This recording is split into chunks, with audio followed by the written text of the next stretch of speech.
look on down the list there. Tony Kanaan, top rookie, in fact, now confirmed as Rookie of the Year. We're getting ready for the start here in Surfers Paradise. Dario Franchitti versus Alex Zanardi. Zanardi was very disappointed not to get the pole position this weekend. He was fastest on Friday. He had the provisional pole, but then they had a gearbox problem on Saturday's qualifying, and that meant he wasn't able to keep the attack on Franchitti. There you see him pulling up alongside Franchitti. You mentioned he thinks that Franchitti is a pretty poor starter, so we're going to find out just how these two come out into the rush down to turn one, where of course it narrows, and the history of the race here at Australia has proven that generally 28 cars cannot get through that first turn. Let's just quickly explain this track. It's really a series of straights joined together by chicanes and one or two 90-degree corners. That's basically it, isn't it? It's a pretty simple layout, and a lot of curb jumping takes place during this event, and that could come into effect too for penalties, which we'll get into a little later on. But you'll see Bobby Rahal in his 263rd career start said it's who gets over the curbs best that runs well here in Australia. Now there have been some very fast times set in qualifying, some very impressive times indeed this weekend.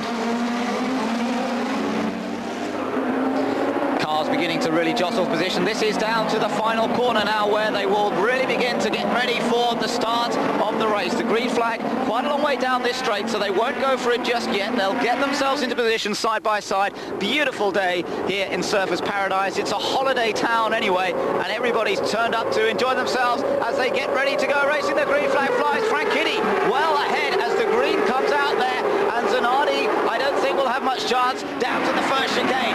Franchitti goes okay, I think, through the first part as the rest of the field comes through. Franchitti safely through there. Zanardi in second.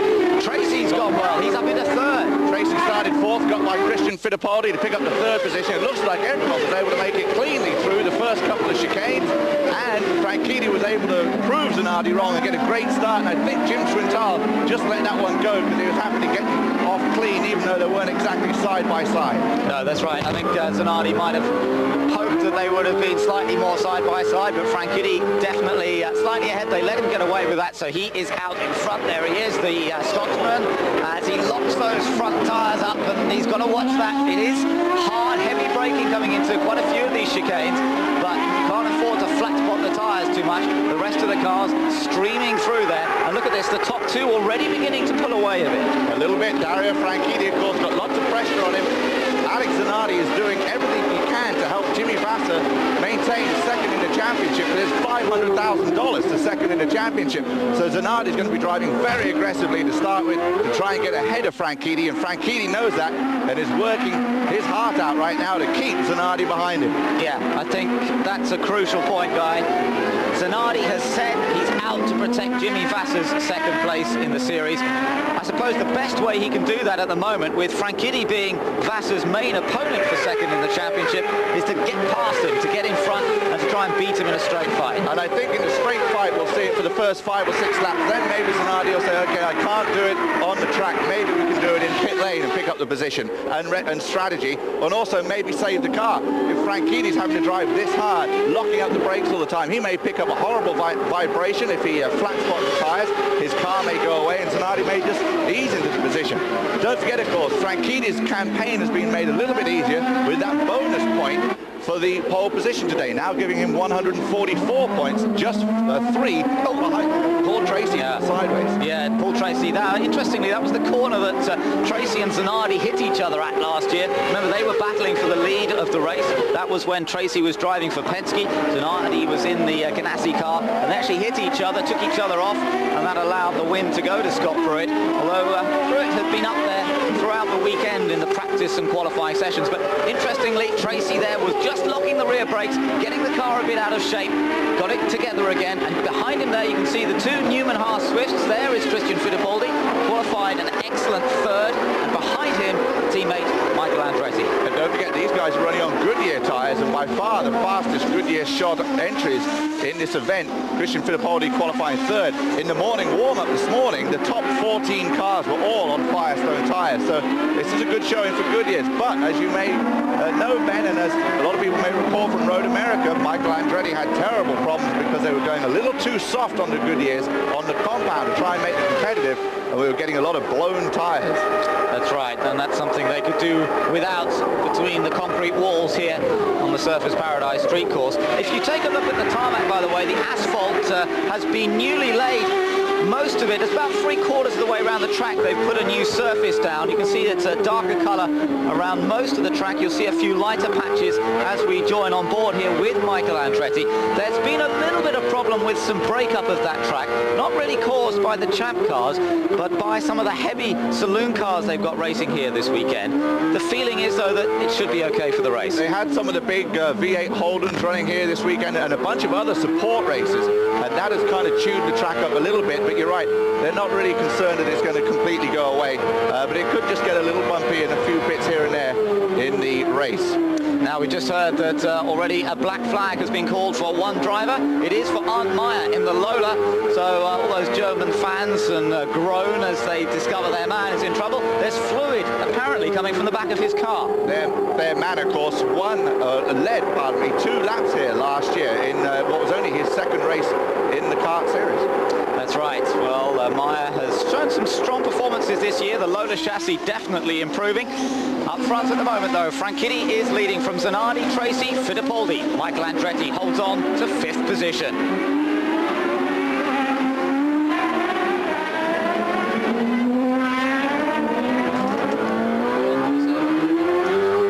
Still with Michael Andretti looking back into the helmet, and Michael Andretti's had some good performances here in the past. 1994 he won the race for Reynard. I gather we've had some technical problems, by the way. I gather the start wasn't shown clearly, and I'm sorry about that. We are sorting those problems out. It's been a little bit complicated getting everything sorted out this weekend, so do bear with us with our technical problems. But just coming back to Michael Andretti there, Guy, victory that he took here, 1994, his return to the Champ Car Series after really what was a disastrous time in Formula 1, but what a return it was. It was a great return for him and, of course, for Reynard, the debut victory for Reynard, which it has done in every series it's entered. And, of course, is now looking to do it in Formula 1 with the British-American Tobacco team next year. But for Michael Andretti, it must have been such a boost because he just got so terribly ragged in Formula 1, had disappointing performances, and came back in and proved that he could win. That's right, and well, he was brilliant on that occasion. We're looking at the 2 leaders at the moment, of course. Zanardi there, just bouncing over the curves. And he's going to do the opposite, go from the Champ Car Series back to the Formula 1 in the Williams, and of course a great opportunity for him. That's right, and I think everybody will be fascinated to see how Zanardi gets on. Of course, he has the advantage of having done some Formula 1 in the past, but I know, having talked to him about the difference in driving the cars, fascinating really. He says how much lighter the Formula 1 car is, how quickly it accelerates off the slow corners, but not so much on the straights. He says on the straights it actually takes quite a long time to change into 6th gear. It surprised him. And of course the other thing is when he did drive in Formula 1, it's a totally different machine than the Formula 1 machine now. So, but he's done some, look at that. Do you see how sideways he was? He just about managed to gather it together. On board with Alex Zanardi then as he chases Dario Franchitti, but both of them are trying pretty hard at the moment. There's a 1.4-second gap between these two, but then the gap is another 4 seconds back to Paul Tracy in 3rd. So Tracy 3rd, Fittipaldi is in 4th place, then Michael Andretti 5th, Gilles de Ferran 6th. And this is the car of Arndt Meyer into the pits. He was black flagged because of spray from the back of that car. You can see the crew go to work as they take up the rear caulking and try and discover what the spray is and where it's coming from. Obviously, it's going to cost him time, and a tough break for Arndt Meyer. It's a long way to go to have a short race, and particularly for Dennis Vitolo, who didn't even make the grid. That's right. Last time in Houston, it was their home track for the Davis Racing team. I'll tell you what was interesting, though. We were talking to the guys about that and saying, well, must be great to be a home track and not too far to go. They said, well, it still took us 8 hours to drive here. Just shows you how big the state of Texas is no small place.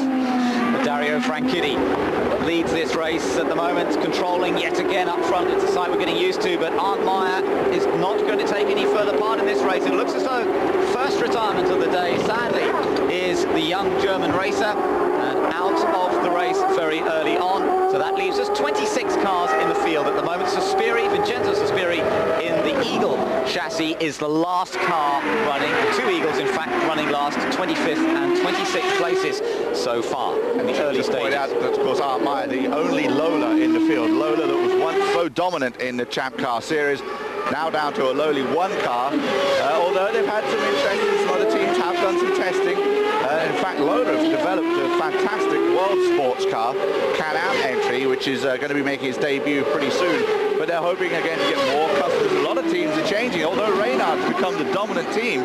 Although Michael Andretti's led a lot of laps in the Swift, we're seeing some of the other teams now thinking that the Swift may be the way to go. And Steve Horn, who was elected to go with Swift in 1999, gave one good reason. Now that Reynard is concentrating on Formula 1, we don't think they can do Formula 1 and Champ Car Series as well.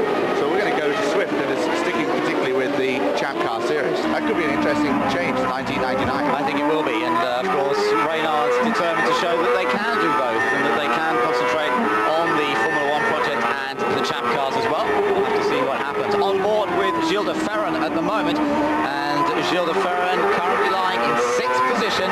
As you can see, his best finish here in Australia is a 5th place last year. In fact, he survived to finish in 5th last year, in spite of that incident involving Christian Fittipaldi, because it was Gilles who actually hit the back of Fittipaldi's car at the end of the first lap. Gilles survived it all. There was a race stoppage, and in fact 1 or 2 people were able to get out in their spare cars, and Gilles was able to still get a good result at the end of the day. Well, Gilles de Ferran is famous for that. At the Cleveland Burke Lakefront track, we had a stoppage one year, and Gilles de Ferran jumped to his backup car and then won the race, his first car win. So he's obviously good at setting up the backup car over the weekend too, to be able to respond like that. So good for Gilles de Ferran. Best results this year though, 2 third places only, no wins to speak of, no second places, just those 2 third places. It's been a disappointing season, there's no doubt, especially after finishing 2nd last year in the championship. That's right. So Gilles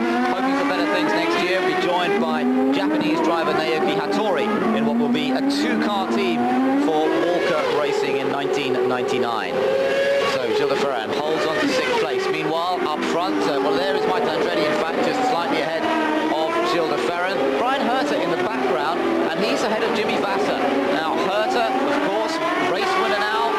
At last, we've been able to say it. He won that race in Laguna Seca. Tremendous victory ahead of Zanardi. He's got Jimmy Vasser behind him. Adrian Fernandez running in 9th place, and Greg Moore in 10th. So we've got a group of cars, all race winners amongst them here, but all of them only just inside the top 10. Bobby Gordon has been able to drive up to 16th position from 20th as well, and that's not from attrition, that's just getting by other guys, including Patrick Carpentier, Mark Blundell, who just would like to forget 1998 completely, and Elio Castro Neves, who's been struggling all weekend. Heavy contact a couple of times in both the original car and the backup car. And the other guy too, Scott Pruitt, who won this race last year, back in 11th right now, he's had a lot of contact. Now Zanardi closing right up on the Scotsman Dario Franchitti. Yeah, this is getting close. The gap was down to just half a second as they crossed the line at the end of lap 7. They are now on the 8th lap, and Dario Franchitti sees his mirrors beginning to fill a little bit more with that red car of Alex Zanardi. Zanardi, who has not won on this street course. He's won on something like 8 of the 11 street courses used in the Champ Car Series in just 3 years of racing in the series, but he hasn't won here in Australia, and he would love to add this one to his tally. And there you see Franchitti locking up the left front once again. We saw big time early, and if he keeps doing that, he's going to flat spot those tyres, get a big vibration.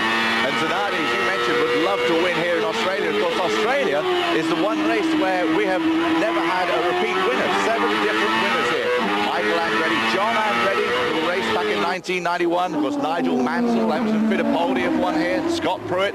And now, looks like we could get a first-time winner again with either Dario Franchitti here or Alex Zanardi. Those two are now out a good 10 seconds ahead of Christian Fittipaldi. You mentioned Nigel Mansell there, Guy. He actually holds the race record, and in fact did hold the qualifying record here until this weekend.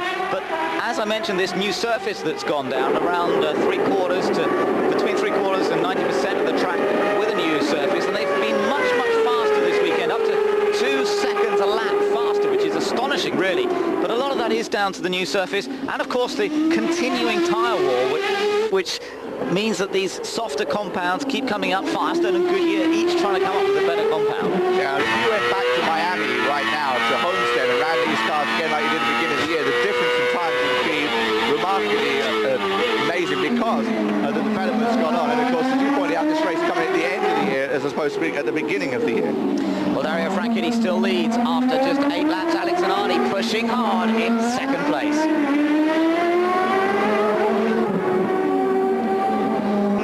Adrian Fernandez at the moment, he holds on to 9th position. He's just behind Jimmy Vasser and Brian Herter. This is a good battle for position going on. Remember, still that second place in the championship up for grabs. Vasser controlling the points battle for second, but still pretty close behind is Adrian Fernandez, and even more importantly, Dario Franchitti is very close, and Franchitti still leading here. His lead over Alex Zanardi, just 6/10 of a second last time round. They've just completed 10 laps, and in fact it's just gone up to 0.7 of a second. Really nothing in it between Franchitti and Zanardi at the moment. But it's interesting to see how far back everybody else has gone, because Paul Tracy is 11 seconds behind the top two, and then there's another 5 seconds back to Christian Fittipaldi. So the top two, Franchitti and Zanardi, are just playing with everybody here. They're dominating things at the moment. You're absolutely right about that. This man, who's normally very quick, I think he may have a problem. Greg Moore, I saw him looking down in the cockpit, down towards his feet. Now, on Friday in practice, they lost the brake fluid oil, and it leaked into the car, onto the pedals. And it's a problem that's been seen by a couple of other cars over the season. I saw him looking down and struggling, although his times aren't dropping, but he definitely was looking around in the cockpit. Yeah, well, let's hope that Greg Moore not in trouble here. Of course, made a fairly silly mistake, a basic error in the last race in Houston. He had started on pole, was beaten at the first corner by Franchitti, looked to be in a settled second place, but lost it in the wet conditions, ended up taking Christian Fittipaldi out with him, and there was a chance gone to score good points. Well, we're looking at last year's winner, of course, Scott Pruitt, and he's not gone as well as we would have expected. He's running in 11th position at the moment. Always goes well at this track, but so far hasn't quite gone so well for him this weekend. And obviously he would love to have a good result here for Pat Patrick, as he's going to move on to the Toyota team for 1999. PJ Jones will be driving this car, and Scott Pruitt obviously would like to repeat. He loves Australia. He celebrates his birthday down here normally when the race was run in March. Now, of course, a little later on in the year, so he doesn't get to do that, but he would like to get a good result here again, and becoming back as defending champion. He always like to do well at your track where you've won. Sun shining brightly, temperatures around 29 degrees Celsius. Gorgeous day on the Gold Coast as normal, but of course a different time of year, as you mentioned there, Guy. We're now into springtime rather than autumn time. Rather than fall, autumn, yes, exactly. And of course spring leads to summer, so the temperatures are a little bit warmer. About 84 degrees outside right now. The track temperature at about 130 degrees. That's right. It's a very grippy surface though, this one, with that new resurface, and of course the tyre development and the heat. Yeah, all part of board now with, of course, the veteran 263rd kart start for Bobby Rahal. Hasn't won a race since 1992, came awfully close at Mid-Ohio this year, his hometown track. Would love to go out in his last 2 races with a win before hanging his hat up as a driver, and then of course becoming an owner, and Max Papis will drive this car in 1999, and that would be great to see Max in a very competitive car. He's being hounded at the moment by Finn and JJ Leto in the Hogan car there. JJ qualifying reasonably well on this occasion in 15th position, not as far up as he would like, of course, but still not bad. The good news for him today, though, is he hasn't put it in the wall in the first lap and haven't had a mechanical problem in the first 5 laps. That's right. So far, this is a good day for JJ Leto. He's had all sorts of troubles this year, hasn't he? And a couple of occasions when he's been reasonably well up, things have gone wrong for him. Laguna Seca, he qualified 11th, got hit by Christian Fittipaldi, in turn hit Michael Andretti, and that really didn't quite end his day, but it certainly ended any chance of a good result. And of course, in the meantime, Carl Hogan, his team owner, is watching his former driver, Dario Franchitti, go on and score 76 points in the last 4 races. Going to be a bit tough for Hogan. And Hogan, of course, is still trying to drum up some sponsorship for that team, and it's pretty tough to drum up sponsorship when you've got no results to show. Now, here's another battle that's going on, but this, let me tell you, is a long way down. 20th position, would you believe, for Al Unser Jr., the former champion in the Penske. They're still not coming together for this team. And indeed, both cars were a long way down on the grid. Al Unser Jr. qualified 19th. Andre Ribeiro qualified down in 20th. 22nd, and we've got a spinner. It's Michel Jourdain Jr., and the young Mexican has lost it, and you can see the line of rubber there, and the yellow, local yellow at the moment. Now, is this going to bring out a full course? I would think it would have to. Look at that. He's very much on line there, and that's going to cause a few problems. We haven't had any yellow flags yet. Fuel is an issue here this weekend, and unless they get some yellow flags, there could be some problems. The two leaders go past. They get past safely. Let's hope that everybody else manages to do it carefully. And it does sound as though we've got a full course yellow. The pits are open, and I would imagine that we will see some stops here. I'm going to say the fuel is an issue. The window is lap 22, 23. Now here come the leaders, and they both dive in. Obviously, once the leader goes in too, it's up to Zanardi to go in as well. And now this is where Zanardi could take over the lead. Watch the great pit work by the Ganassi team. Of course, the Cool team very good as well, but Ganassi seems particularly good, and Zanardi seems particularly good getting out of the pits. That's right, this is a real battle going on between the two pit crews, but Team Green and Dario Franchitti have made some great pit stops this year. They had a few problems earlier in the year as the new team got together. Zanardi's away, and he's got away in front. He's ahead of Franchitti, and Zanardi takes the lead, and the Ganassi team's done it again. They have done it again. It looked like there was no urgency in the Team Green pit area. They didn't know they were rushing or anything because of the fact they're pitting under yellow, but they still had to get out and beat Zanardi out. Now Paul Tracy goes out, Greg Moore comes in very hot, and Michael Andretti comes out. Well, there you are. That's what it's all about. That's part of the championship success that Alex Zanardi has had. There's Scott Pruitt coming out, Greg Moore down there in the pit lane, ready to come out. He accelerates away, hopefully cleanly. Vassar comes out of the pits as well. But so much of the success of both Jimmy Vassar and Alex Zanardi over the last 3 years has been that tremendous work in the pit lane. There's Michel Jourdain just out of his car, by the way, and they've done it again. But of course, Zanardi had to be right behind Franchitti to get that advantage. He worked hard in the first section, stayed with Franchitti so that when the first stop came, he could take advantage of the superior pit work. That's what he's done, and Zanardi is now out in front after 12 laps. Of the Kart Grand Prix of Australia from sunny Surfers Paradise. The field continues round. 12 laps have been completed, and it's Alex Zanardi who is now in front thanks to a great pit stop, and the crew going to work as ever and doing such a good job. Chief mechanic Rob Hill and the crew have once again done the business for Alex Zanardi. He was right behind Franchitti when they came in. Now the question is, Guy, I think, is can Alex now get away from Dario Franchitti? He did seem to be able to go very quickly before that first stop. What do you reckon? Is he going to pull away from Dario? I think he is, because from what we've seen of Alex Zanardi previously, give him the point, give him the lead in an open track, and he just tends to disappear. And then the other guys also feel that they don't want to push it too hard to chase him because he is so tough to keep up with. Well, Zanardi has been such a dominant driver really this year. The second consecutive kart championship for him, and a record for points in a single season, now at 250, but of course still these two races, this one and the last one at Fontana to go, and 13 podium finishes. What a tremendously consistent performance that's been from Zanardi. That's 6 wins this year. And the one amazing thing about Zanardi is that he has not had a pole all season. Very unusual. No, that's right. Look at that. He's won at 8 of the 11 kart road circuits, as we mentioned earlier on. Hasn't won in Vancouver, nor in Houston. Well, there's only been one race there, nor here in Australia. Well, maybe he can amend that statistic here today. He does like setting records and pushing the boundaries. Had pole position here last year, then had the crash with Paul Tracy when they were battling for the lead. This year, as we know, they had a gearbox problem in Saturday qualifying. What happened was they changed down from 5th to 4th, and it actually, because of the gearbox problem, it changed down to 2nd gear, and it revved the engine to something like 19,500 revs, and it didn't like it very much. Not even the Hondas can go that high, because these guys race at about 15,000, and 19 is just a little too much. Absolutely. Well, as we're under this yellow, it's an opportunity for us to perhaps just look back over other events here at Surfers Paradise. And of course, the event that happened here last year that caused such consternation, a great deal of worry as well, was the accident for Christian Fittipaldi.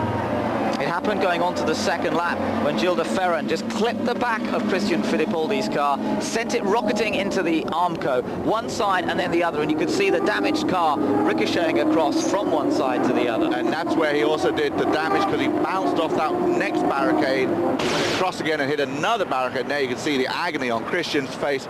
as of course Roberto Moreno took over for him for the next couple of races in that team. But Christian comes back to Australia this year with a third place qualifying. He said he would have had the pole except for on that turn. He's still a little nervous about that incident, and he said he didn't take it flat in qualifying.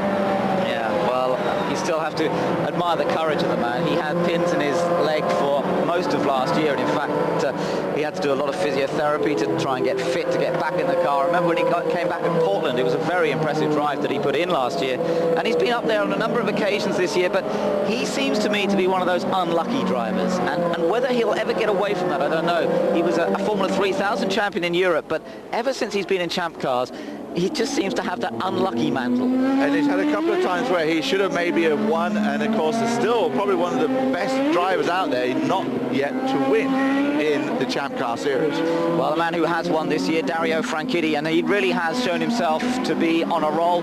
Look at this, the points he scored in the first 13 races, 67 points. In the last 4 races, that's right, just 4 races, a third of that, 77 points. It's an amazing performance, amazingly consistent record that he's put in recent races. He doubled his score from the first 13 races, and that's what's vaulted him up to third in the point standing, and suddenly made that interesting. I mean, the series has been clinched by Zanardi. Not that it hasn't been interesting, but now it's turned out to be a great battle for second, including Fernandez, who's in that chase. He's just 14 points behind Jimmy Vasser.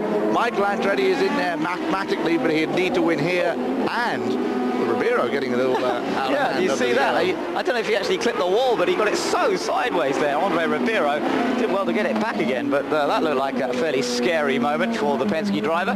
Meanwhile, everyone else trying to get tyre temperature up a little bit. New surface, that might have a bearing on this as they build up to speed once again, and Zanardi, now then, he's determined to show Franchitti a thing or two here on the restart, and I want to see whether Franchitti's going to try and challenge Tracy. Don't forget, right behind his teammate Franchitti. Of course, those guys, we need a little bit of a buffer zone between them, and of course the teammates of Christian Fittipaldi and Michael Andretti behind them, then Greg Moore, Brian Herter, Adrian Fernandez, Jimmy Vasser, Patrick Carpentier, Scott Pruitt, Andre Ribeiro, and Bobby Rahal as we run down the field for you. JJ Leto is in 15th, Max Papis, the fastest Toyota, in 16th, Tony Kanaan in 17th, Robbie Gordon in 18th, Mark Blundell, unfortunately, back in 19th, Elio Castro Neves, the rookie, in 20th, and in 21st it's Richie Hearn, 22nd is Alonso Jr., but from 18th position down, they're 1 lap behind. Zanardi's already on it as they come out through the last couple of corners, really tries to accelerate early to beat Zanardi away, and you can see Zanardi's car really scrabbling for grip as they come out of that turn. In fact, that was the corner that Nigel Mansell lost it in the wet here, the second year that he was racing on this Australian track. After getting a pole position, Zanardi bounces it over the curb, and the others get through there safely by the looks of it. The 2 Newman Haas cars, Fittipaldi and Andretti, chasing the 2 Team Green cars, but it's Alex Zanardi who leads away on this restart. It looked like Franchitti was going to be able to stay with him. He stayed very close, but now suddenly, after that quick right-left-hander, Zanardi seems to be able to pull away. As they hit these curves, you've got to be really careful there. Vasser having looked down the inside of Fernandez, because the problem with running over the curve, which you need to do to make the corner shorter, if you get it slightly wrong, they're going to bounce the car up into the wall on the outside of the track, which of course, once you've got the wheels airborne, you have no control over the car. That's right, and that's and it's history, isn't it? We've seen 1 or 2 big accidents here at Surfers Paradise in the past, and in fact there was the race that Paul Tracy went on to win back in 1995, when Michael Andretti led nearly all the race and then lost second gear, and he was trying to win the race. Franchitti's a bit sideways there. Michael Andretti was trying to win the race without second gear. He nearly did it as well, but then through that chicane, he just got it all wrong, and unfortunately smashed the car, and Paul Tracy came through to win it. That was a fantastic race we saw there, as you mentioned, back in 1995. Right now, no one's stuck in second. It looked like Franchitti stuck in second position, as Zanardi seems to have checked out just a little bit. Interesting feature here, Ben, that makes the Champ Car Kart Series so interesting. We've got the manufacturer's title, and of course the rookie title. We also have the nation's title. Right now we have an Italian leading over a Scotsman, over a Canadian, then the Brazilian Christian Fittipaldi, and then an American Michael Andretti. So 5 nations represented in the top 5, and the Nations Cup has not yet been clinched. That's right, the Nations Cup, a series of points given to the top finisher from each respective country, and Zanardi amazingly has Italian honours up there, but he's on his own, isn't he? Because he's the only one who's been scoring points for Italy effectively. I think Max Pappas has scored 1 point. That's right. Oh, no, because of the great finish in Houston, he did score a few points, but yes, pretty much a one-man campaign with Alex Zanardi representing Italy. That's right. Well, he's up front, he's pulling away. The gap to Franchitti, 2.5 seconds. So it's clear that Zanardi felt he could go faster when he was behind Franchitti. A little bit of brake locking going on, and this time everyone else is staying with Franchitti, much more so. The early stages of the race, it was Dario and Alex Zanardi pulling away. Now Franchitti finds himself back in second and really under pressure still from teammate Paul Tracy, followed by Fittipaldi, Andretti, then Patrick Carpentier in 6th place. Now Carpentier must have stayed out there, I think, on that first run to have moved up to 6th place. So Patrick's decided on a different pit stop strategy. Not a bad idea because he was a long way down the order earlier on. And another good reason for that not being a bad idea is because of the history of Australia. We see a lot of yellows here normally. So Patrick is probably thinking this isn't going to be the only yellow before lap 23. We're probably going to get another one somewhere. And he is obviously hoping at this point that they are going to get one before the pit window so he can pit under yellow. That's right. So Zanardi's just gone across the line, 2.2 seconds ahead of Franchitti. Then Tracy Fittipaldi, Michael Andretti, and then Patrick Carpentier, Gilles de Ferran and Brian Herta. Looking down over start-finish, Andre Ribeiro there. He's got a little gaggle of cars behind him, including Max Papis. Papis, who qualified in 13th position, best ever Toyota qualifying on a road course or street course. They had a 13th place qualifying earlier this year at Nazareth, courtesy of Robbie Gordon. But this weekend they've been on the pace, and they've also been setting some of the top speed trap figures, which is very impressive from an engine which up to now really has been a poor 4th place compared to the others. It has very much so, and it finally seems to have kicked in the last couple of races. And as you mentioned, the speed trap figures, Robbie Gordon was quicker in a couple of speed trap areas over the weekend in the practice and in the qualifying. So maybe Toyota can finally get in there and be competitive for 1999. Alex Zanardi is race leader after 18 laps have been completed. Franchitti lies second ahead of Paul Tracy, Christian Fittipaldi, Michael Andretti and Gilles de Ferran, but there's still a long way to go here in Surfers Paradise. Eurosport's coverage, the early hours here. Alex Zanardi, race leader by 1.8 seconds, so although he pulled away a little bit at the restart, now the gap has stabilised. He may be happy not to push too hard. They have both pulled away a bit again from Paul Tracy. Franchitti has closed up a little bit on Zanardi, and they've both pulled away from Paul Tracy in 3rd and Christian Fittipaldi in 4th. Now, since you were away, there was a problem. We've seen Alonso Jr., but we've also just seen Bobby Rahal. That's Rahal out. Oh, what a shame. We've got a full course yellow. This is going to be good news for Patrick Carpentier, perhaps, who stayed out there on the first round of stops on lap 12. So Carpentier will come in on this lap number 20. But what sad sight it is to see Bobby Rahal out of this one. No idea exactly what's happened, whether there was contact with another car or whether he's done that on his own. But the end result is damage to the left-hand side of the car. He says, no, I don't think Bobby did that on his own, because Bobby Rahal very rarely does it on his own, and you see him put his hands up there in a questioning way. So maybe he got a little bit of a help, a little bit of a tap. We'll try and research that for you. Well, bad news. Now, here's Alonso Jr. You got a traffic jam going on up there. Tony Kanaan and somebody else, they get to race it, and so it really created a big buildup behind, and I was able to get up next to Richie going into the hairpin, and then as we went around, we just barely touched my left front, and it bent it. And so... Track conditions right now? Track conditions are pretty slippery out there everywhere, but, you know, they're all right. It's great racing weather. It's all good out there. There's nothing really going on that, you know, that I could really say. Sorry you're out early. Thanks. Gary? Well, So Jan Beekers with Alonso Jr. And we're going to take a look at a replay of that in just a moment. We're just watching the two leaders slowing down under yellow flags here. The full course yellow out as a result of Bobby Rahal. Now here's the replay. You see Alonso Jr. was on the outside there, trying to go around the outside of Richie Hearn. There was only a little bump, and I thought, well, they probably got away with that, but no way. Look at that, the left front suspension badly damaged. That's quite unusual for it to be that damaged on such a little contact like that. We've seen Alonso Jr. go completely sideways and come back down and win a race from that. As we see now, Patrick Carpentier gambled on there being another yellow flag before lap 22, or at lap 21 it's come out, and now he's in the pits and making his stop. Now the critical thing here is, although this will drop him down, he may still be able to get through this race on one more stop, whereas everyone else will have to make 2 more stops unless there's a huge number of yellows. So Patrick Carpentier could be in pretty good shape come the end of this race. That yellow fell really well for him, and in fact Castro Neves in the same situation. So they may be able to make it through. It will be marginal, but they might be able to make it on 1 more stop. The others will have to make 2 more stops.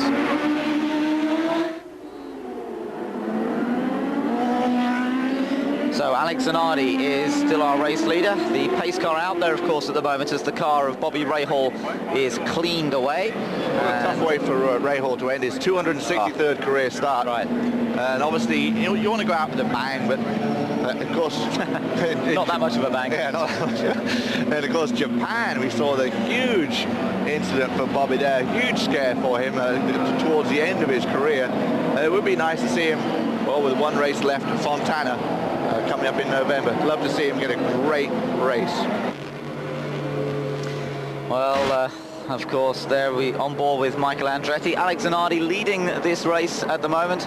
And Zanardi, as we mentioned earlier, really has been the dominant force of this championship, certainly this year, last year as well. And now making that move over to Formula One and to see how he gets on with the Williams Grand Prix team, of course. Won't be long till he's back here in Australia in March in the 1999 Formula One season. Yep, they'll be racing in Melbourne, of course, for the early races of the Formula One World Championship. And Zanardi will be getting in winter testing with Williams to try and get himself right on the pace. Of course, he's done a little bit of testing already, but the question is whether he'll get really a good chance over the winter to match himself against some of the other Formula One drivers. But you can bet Alex Zanardi is one of the most competitive people out there. It burns inside him, this competitiveness, and it'll be fascinating to see how he gets on.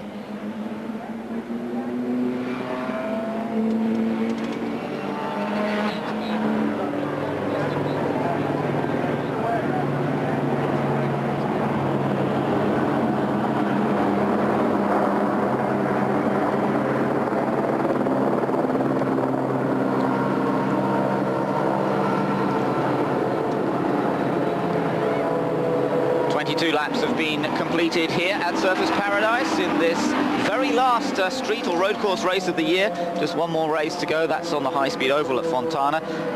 Greg Moore into the pits. This is interesting. Now this is again strategy, I would think, from the Forsyth team, although there's a bit of, look at this, work going on the front of the car. Straight to the springs they're going, I think, as they work on, yeah, there you see them go to work on the springs on the front.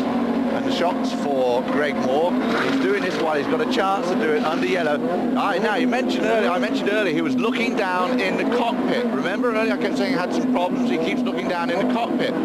I saw them reaching down, and I think they're also looking down to see if there's something interfering with the pedal, maybe. Maybe they're...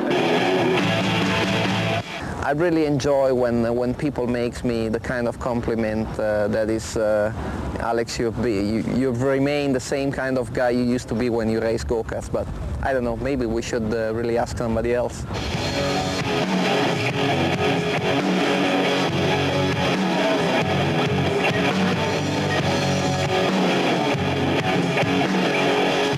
When I first met him in 1995 in New Hampshire at the race, I knew then that he is much more than just one of these young race drivers today that are like a robot, or they read the book on how to be a race driver, and that's not Alex at all.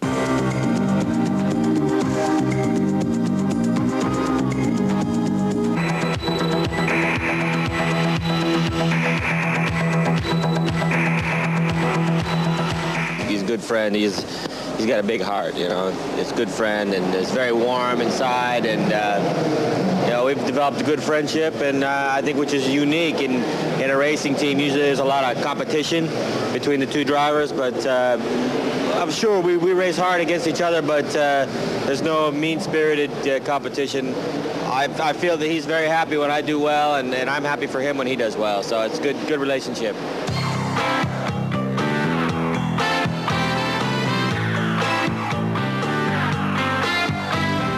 Have they been too nice to me?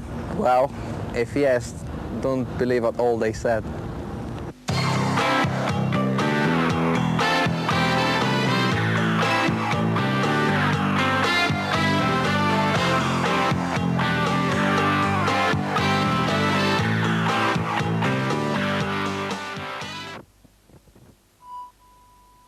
Zanardi, and this is the look from Alex Zanardi's car as he follows the pace car around here.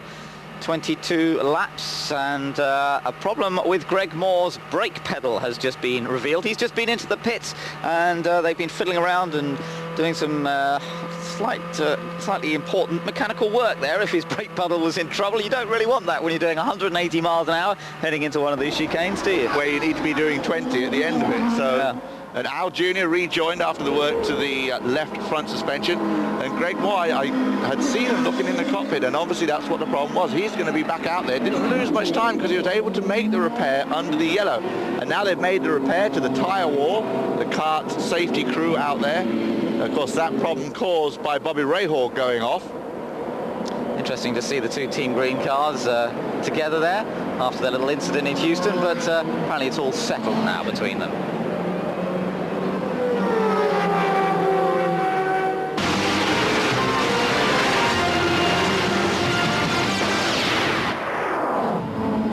The Surfers Paradise Champ Car Race. We're still under yellow flag at the moment, but hopefully the incident's cleared away. It was Bobby Rahal that caused this latest yellow flag, but now everybody's back in the lineup. There is Greg Moore. He's been into the pits. They had a problem with the brake pedal, so he's at the back of the queue. And there is the man, Alonso Jr., who had the damage to his front suspension. He is also back out there. So interesting to see that. He's 3 laps down on race leader Alex Zanardi, but they've decided to get that Penske back out.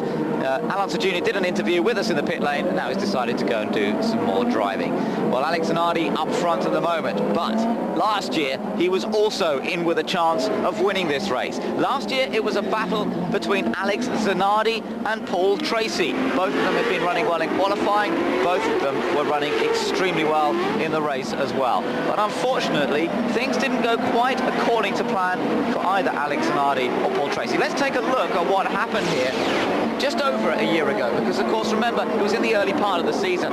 Well, Zanardi managed to get past Paul Tracy, then they got into this wheel banging match, and then just too much wheel banging, too much contact, they both went off. Zanardi spun off, but the car was undamaged. He managed to rejoin, and in fact he recovered to finish in an amazing 4th position, but of course any chance of the win had gone out the window. Yeah, an amazing recovery to come back to finish 4th. We saw a lot of incidents last year. Parker Johnson had a lot of troubles here last year. Zanardi with Tracy having a bang together. Of course, Pruitt coming up with the win. Zanardi amazingly came back to finish 4th in that one. Yeah, well, now Zanardi, of course, looking for his teammate, trying to help him, and as you look back, you will see his teammate, Jimmy Vasser, right behind Adrian Fernandez, because these other two guys, of course, Paul Tracy, Dario Franchitti running together, Christian Fittipaldi, and Michael Andretti running together as they get ready for the restart on lap 23. Did you see the power go down there? As over 800 horsepower through those rear wheels, which now, of course, are on cooler rubber, and both Zanardi and Franchitti sliding around. This is a critical point again, through the first chicane, bouncing over the curb. Zanardi really attacking that curb through the first chicane, survives that through the second chicane. Remember, that's where Michael Andretti hit the tyres in his 1994 win here, and yet he still managed to survive and go on to take the checkered flag ahead of everyone else. Again, another pretty clean restart by the looks of things through those first couple of chicanes. It's Zanardi from Franchitti and Paul Tracy. Gilles de Fran has moved up well over the race up to 5th position. But a great battle between Zanardi and Franchitti. Zanardi, I think, is going to disappear again for a little bit, but then we'll watch Franchitti come back again as they did. Now, don't forget, these guys stopped on lap 12 for the first yellow, so they got about another 10 or so laps before they're going to have to start worrying about stopping for fuel again. Christian Fittipaldi there, you see him bouncing up and down, pretty rough surface here, and a huge crowd as you look to the left and to the right of the track. Standing room only, all the seats in the grandstands are being sold out. Approximately 97,000 people paid for tickets here today, let alone the ones that are in all the condominiums and the downtown buildings looking out the window. You get a tremendous view from some of those high-rises that are around the track. Fantastic place to watch. The noise echoing of that 14 to 15,000 RPM, 800, 900 horsepower engines all around town. It kind of disturbs the koala bears a little bit, I believe. That's right. But it is a great track. It's always been a popular circuit with the drivers as well. It's got some speed to it, which of course is great for street tracks. Not often they don't have long enough straights. This does. This has good long straights, really high speed. They're demanding braking into these chicanes, and you have to be brave and you have to be accurate to really get a good lap around this circuit. The other thing about this circuit, though, is it's fairly narrow. And now we're going to see a typical kart happenstance come up here in a moment, in a few more laps. We're going to get a lot of rubber build-up thrown off to the side of the track, the racing line. And once that happens, it then makes it incredibly hard for these guys to go off the racing line to try and put a pass on the guy ahead of them, because you lose all grip. And we heard Alan Jr. saying it turns out the track is a little bit slippier than they thought it was going to be. It's pretty slick out there. So adding those marbles is going to make it very slick out there. We could start seeing some incidents from that. Looking back now at Fernandez, and Fernandez ahead of Vassar now. 8th position for Adrian Fernandez, 9th place for Jimmy Vassar. Vassar just trying to score points consistently for that 2nd place in the championship. Didn't really gain any places on that first round of pit stops, and if anything, lost out a fraction to Adrian Fernandez. Fernandez has had a great season. He's been one of the consistent drivers of the year, and it's good to see the Mexican really putting together a strong season all the way through. It's not as if he's just getting a couple of flash results. He's been up there all the time. 2 wins to his name, 1 pole position this year as well. The wins coming, of course, in Japan and at Mid-Ohio, and he's currently in 4th place in the championship on 134 points. There are, however, reports from around the track that there is some fluid coming out the back of his car, and if that continues, and I'm sure Jimmy Vassar too is on his radio, if there are such fluids, he will be reporting it into Chip Ganassi and asking them to either black flag him or bring him in so they don't have a problem. We're going to look for those, but I haven't seen any signs of it yet. But obviously the corner workers that spot for these things, they radioed in to race control. Wally Dollenbach will make a decision, and they may bring him in. Brian Herter's just to the head of this little group. Herter lies in 7th place then. Fernandez in 8th, Vassar 9th, Pruitt 10th. Leto, Vassar pretty close to the back of Fernandez's car there. JJ Leto running in 11th ahead of Max Papis in 12th. And then Robbie Gordon 13th, Tony Kanaan in 15th. All those cars pretty close. In fact, you could just see JJ Leto's car in the background at the top of the picture as we had that shot. And now we're looking at the overhead view. There's the beach on the right-hand side. We're right next to the Pacific Ocean here. Beautiful part of the world. It really is a very popular holiday town. Tourists from around the world, but also from Australia, coming to Surfers Paradise. It has a year-round good climate. It never gets real extremes being right on the coast, but it is a year-round a beautiful climate, beautiful part of the world to live. Brisbane is perhaps the nearest large city. Of course, if you head further down south on this eastern side of Australia, you'll end up in Sydney. But I know quite a few of the drivers came out here early to really enjoy themselves and have some fun. Dario Franchitti, Max Papis, Greg Moore, for example, they all came out the day after Houston to come and enjoy themselves on the Gold Coast. They came and, of course, have enjoyed themselves on the beaches, surfing and jet skiing in the water, and having a great time out here and enjoying, obviously, a week or just over 10 days in Australia. Beautiful weather, and these guys certainly have a good time when they come down here. 27 laps completed now out of the 65 this race is due to run. It gets close on the 2-hour limit, this race. So 65 laps is the scheduled distance. Remember, though, from the green flag flying, any champ car race has a maximum running time of 2 hours.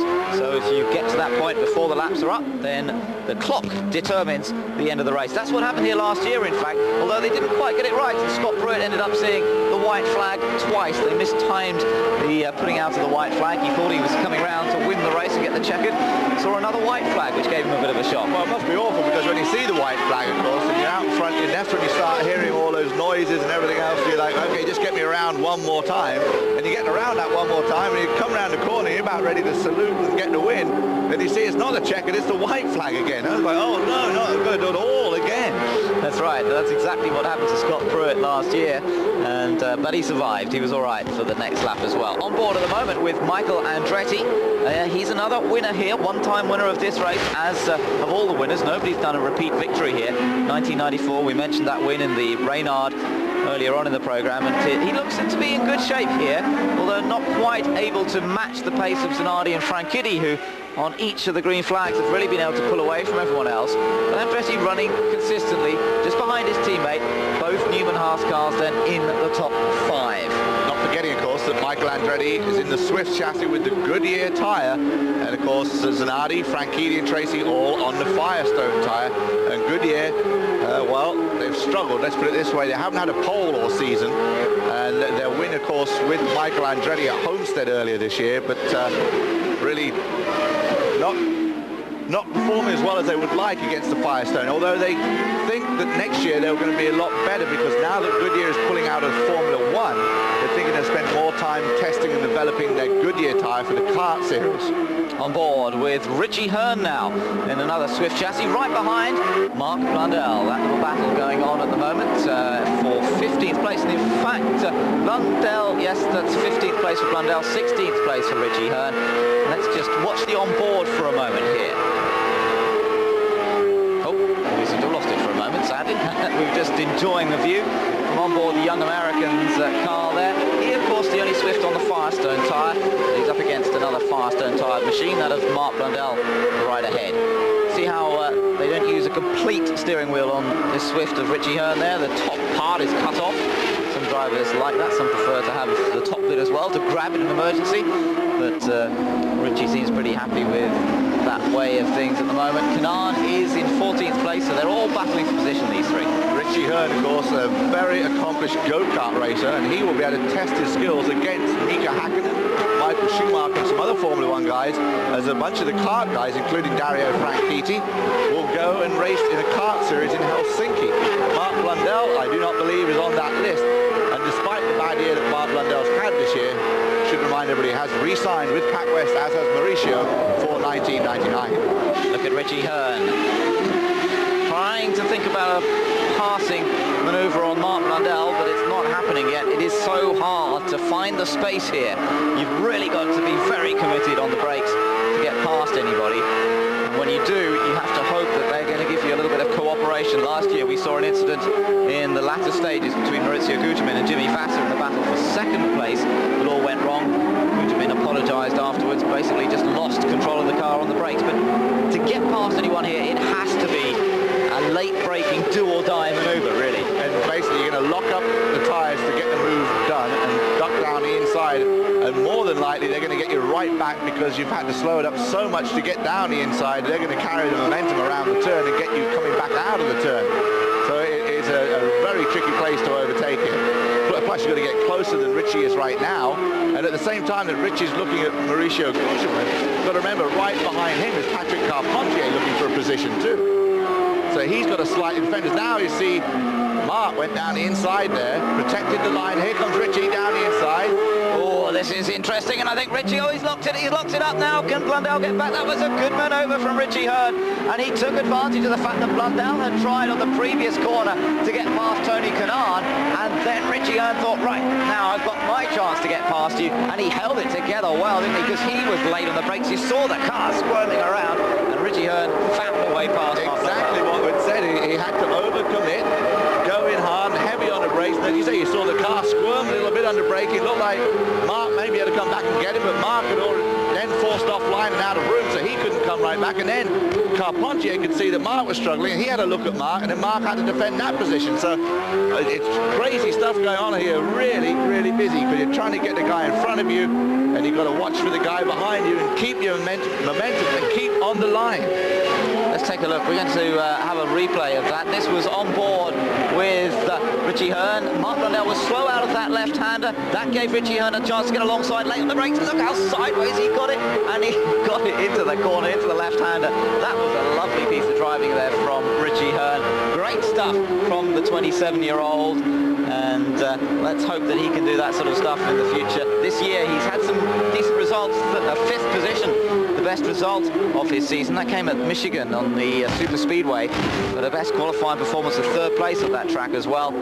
Richie Hearn, definitely a talented young American racer, and next year with a bit more money coming in from Budweiser, that Della Penna team might be able to do a bit more. The Della Penna team actually has offered an Argentinian South American Formula 3 driver a test at the end of November in that car, because that series is sponsored by Firestone and Budweiser. Gabriel Furlan will get a chance to test that car and maybe test the waters for the kart series for 1999. Michael Andretti continues round in 5th position, but it's Alex Zanardi's controlling this race at the moment by 2.6 seconds. Dario Franchitti still in 2nd.